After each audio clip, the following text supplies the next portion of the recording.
एक खास शख्सियत के साथ मुलाकात। देखिए जयदेव पटेल के साथ नंबर 1 इंडिया न्यूज पर रोजाना रात 9 बजे। नमस्कार व्यूअर्स, मैं जयदेव पटेल और आप देख रहे हैं नंबर 1 इंडिया न्यूज। आपका एक बार फिर स्वागत है एक खास शख्सियत के साथ मुलाकात प्रोग्राम में। आज हम बात करेंगे यूजीसी के नए नियमों को लेकर के। एक बड़ा कानूनी विवाद शुरू हो गया, जिसका मामला आखिर सुप्रीम कोर्ट पहुंचा और सुप्रीम कोर्ट में आज यूजीसी के नए नियमों को लेकर के सुनवाई हुई और सुनवाई के दौरान यूजीसी के नए नियमों को रोक लगा दी है और केंद्र सरकार को नोटिस जारी कर दिया है और जिसकी अगली सुनवाई 19 मार्च को होगी। ऐसे में आज का सुप्रीम कोर्ट का फैसला है, ये कितना अहम है, इन्हीं तमाम बातों के लिए हमारे साथ खास सामान है सुप्रीम कोर्ट के वरिष्ठ वकील और साथ याचिकाकर्ताओं के वकील doctor AP Singh. Doctor AP Singh ji, आपका बहुत बहुत स्वागत है आज हमारे प्रोग्राम में। एपी सिंह जी, आपसे मेरा पहला सवाल है कि जिस प्रकार से सुप्रीम कोर्ट का आज यूजीसी के नए नियमों के खिलाफ जो फैसला आया है और एक बार के लिए अंतरिम रोक लगा दी गई है, आप इसको कैसे देखते हैं? देखिए, ये बहुत भी बधाई के पात्र हैं honourable chief justice of India honourable justice जयमाला बगीची जी, जिनकी डबल बेंच ने जो फैसला दिया है, सवर्ण समाज के नरसंहार को बचाया है।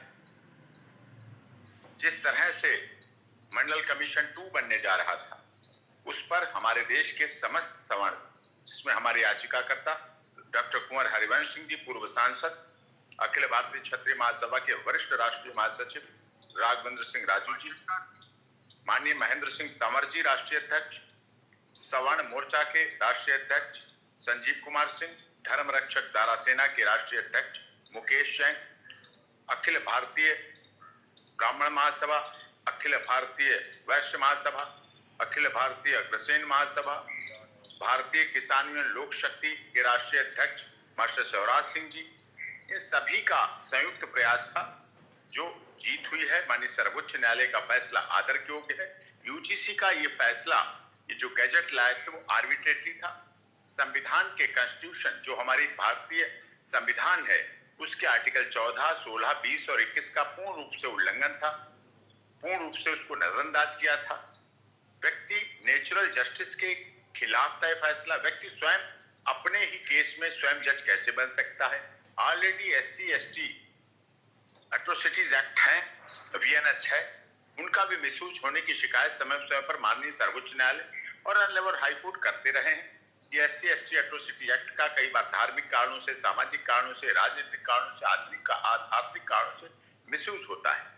और इस गजट के बाद हमारे बच्चों का, जो सवर्ण वर्ग के बच्चे हैं, उनका पलायन होता, ब्रेन ड्रेन होता, वो बाहर जाते। भारत में तो नहीं पढ़ सकते थे, बहुत से लोगों के बच्चे अभी पढ़ते हैं दिल्ली देश की यूनिवर्सिटी में, डिग्री कॉलेज में, लेकिन सबके बच्चे तो नहीं पढ़ सकते। एक आम व्यक्ति, एक आम तबका जो सब है, उनका क्या होगा? वो कैसे अपने बच्चों को पढ़ाएंगे? ब्रेन ड्रेन होता, इकोनॉमिक ड्रेन होता।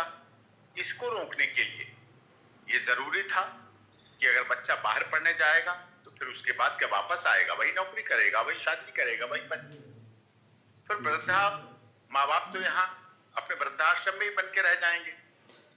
और ऑलरेडी इससे जो छात्र छात्राएं हैं, उनको पढ़ाने वाले प्रोफेसर, लेक्चरर, उनमें भी ऐसी भावना पैदा होने लगी थी जो हमारा देश गुरु ब्रह्मा, गुरु विष्णु, गुरुदेवो महेश्वरा रहा है, हमारा देश गुरुकुल का रहा है। तो हमारे देश में छात्र छात्राओं को उस तरह से शिक्षक मानते हैं, टीचर, प्रोफेसर, लेक्चरर मानते हैं, लेकिन उनको एफिडेविट देने की बाध्यता हमारी वैमनस्यता को बढ़ाती है, हमारे छात्र छात्राओं में जातिगत संघर्ष को पैदा करती है। ये नहीं होना चाहिए था, इसीलिए हम लोगों की याचिका थी और माननीय सर्वोच्च न्यायालय ने उसमें बहुत महत्वपूर्ण फैसला दिया है, स्टे दिया है और अगली 19 मार्च की तारीख दी है। डॉक्टर एपी सिंह जी, जिस प्रकार से आज सुप्रीम कोर्ट ने यूजीसी के नए नियमों पर एक प्रकार से रोक लगा दी है, अंतरिम रोक, इसके बाद कहीं ना कहीं ये कहा गया है कि अब 2012 के जो नियम थे वो लागू रहेंगे। ऐसे में 2012 के जो नियम थे उससे आज के यूजीसी के नियम कितने अलग हैं? नहीं, देखिए, ये रोक इसीलिए है, 2012 के नियम ठीक थे, उनमें अगर झूठी शिकायत पाई जाती, अगर झूठी शिकायत होती तो उस पर भी दंड का प्रावधान था। इस कानून में, इस गजट में झूठी शिकायत के बाद कोई उसका दुरुपयोग करने वाले पर कोई विरोध नहीं था, कोई पाबंदी नहीं थी, कोई ऐसा नहीं था। ये मिसयूज हो रहा था, ये दुरुपयोग था। कानून का दुरुपयोग नहीं होना चाहिए। सरकार चाहती है सबका साथ, सबका विकास, सबका विश्वास ले, सबके साथ न्याय करे। न्याय की भावना जरूरी है, हमारे देश में लागू हो। न्याय होना भी चाहिए, होते हुए दिखना भी चाहिए। अगर धरातल पर न्याय होते हुए नहीं दिखेगा, फिर हमारी इस सरकार का क्या फायदा। हमारे देश के माननीय प्रधानमंत्री नरेंद्र मोदी जी लगातार कहते हैं ये देश युवाओं का है। युवाओं मतलब छात्र छात्राओं का देश है जो डिग्री कॉलेज में पढ़ेंगे। अगर डिग्री कॉलेज में पढ़ते समय के दौरान उनके साथ ऐसा होता है, उनके साथ ऐसी वैमनस्यता होती है, ऐसा उनके साथ दुर्व्यवहार होता है, तो कुछ लोग इसे सवर्ण नरसंहार के रूप में देख रहे थे, जो कि गलत था, जो नहीं होना चाहिए था। मंडल कमीशन 2 की श्रेणी में क्या फिर से छात्र छात्राओं को हम जलता हुआ देखना चाहते हैं? तो नहीं है।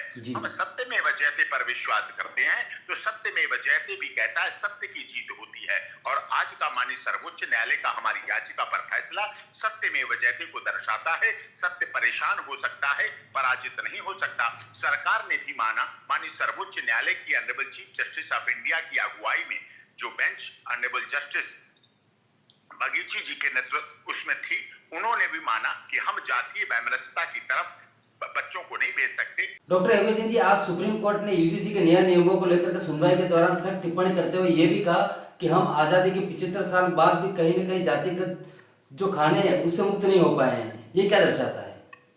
ये इसका यही अर्थ था कि अभी भी यूजीसी का नियम ये लाना दुखद है। हम आजादी में बहुत आगे बढ़ चुके हैं। हम सोने की चिड़िया जगत गुरु बनने जा रहे हैं। विश्व की सोने की चिड़िया जगत गुरु बनने की तरफ अग्रसर है। और यदि इसी तरह का ये नियम हो, इसी तरह की कानूनी पद्धति हो, प्रणाली करें, तो हमारे उस सिद्धांत को भी ध्वस्त करता है, हमारे उस नीति रीति की पद्धति को भी, सिद्धांत को भी दूर करता है, जो कि हमारे देश में अभी भी है। 78 साल के बाद फिर हमने क्या पाया, क्या खोया? हम विकास के चौमुखी विकास की तरफ बढ़ रहे हैं। दुनिया में हमारा डंका बज रहा है। हम सोने की चिड़िया जगत गुरु बनने जा रहे हैं और हम अपने देश में यूजीसी के गजट के द्वारा इस तरह का व्यवहार करेंगे। हमारे छात्र छात्राएं आज भी शंका के दायरे में हैं। हमारी जाति, धर्म, क्षेत्र, भाषा, संप्रदाय अलग हो सकते हैं, लेकिन हमारी राष्ट्रीय एकता, राष्ट्र के प्रति समर्पण, राष्ट्र के प्रति सद्भावना, राष्ट्रीय एकता, अखंडता, ये आवश्यक है, ये महत्वपूर्ण है। और यूजीसी का ये गजट इस नियम को तोड़ता था, विध्वंस करता था और परेशान करने वाला था। जी, डॉक्टर एपी सिंह जी, आपसे मेरा एक आखिरी सवाल है कि सुप्रीम कोर्ट ने आज टिप्पणी करते हुए ये भी कहा कि हमें कहीं न कहीं शिक्षा संस्थानों को तवज्जो देने की जरूरत है, क्योंकि सिंगल यही एक जगह ऐसी है जहां पर एकता की एक कहीं न कहीं मिसाल दिखाई देती है। देखिए, माननीय सर्वोच्च न्यायालय कॉन्स्टिट्यूशनल का, जो हमारा भारत का संविधान है, उसका बेस्ट कस्टोडियन है, संरक्षक है। और जब हमें अपनी सरकार से, जब हमें अपनी चुनी हुई सरकार से शिकायत होती है, तो निश्चित तौर पर हमारा सुप्रीम कोर्ट इस बात को इंगित करता है, इंडिकेट करता है, इस तरफ बात करता है। और ऐसा निर्णय होना भी चाहिए। और ये सबके साथ सबके विकास, सबके विश्वास और सबके न्याय की भावना की परिकल्पना भी होनी चाहिए, दिखना भी चाहिए। और ऐसा हो तो ज्यादा अच्छा लगता है। जी, डॉक्टर एपी सिंह जी, आपने हमारे लिए समय निकाला, उसके लिए आपका बहुत बहुत धन्यवाद।